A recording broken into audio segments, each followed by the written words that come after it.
संपत्ती किल्लेदार. मी आज मनापासून प्रतिज्ञा करते की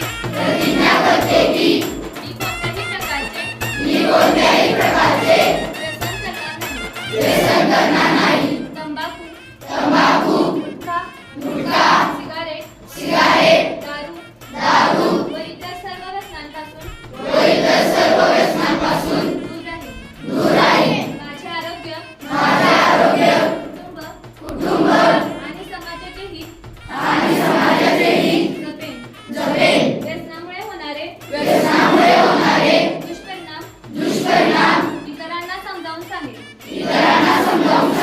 व्यसनमुक्त जीवन जगण्यासाठी नेहमी प्रयत्नशील राहील. माझ्या मित्रांना, नातेवाईकांना व समाजातील इतर व्यक्तींना व्यसनापासून दूर राहण्यास प्रेरित करेन. व्यसनाला नकार, निरोगी जीवनाचा स्वीकार. हा संदेश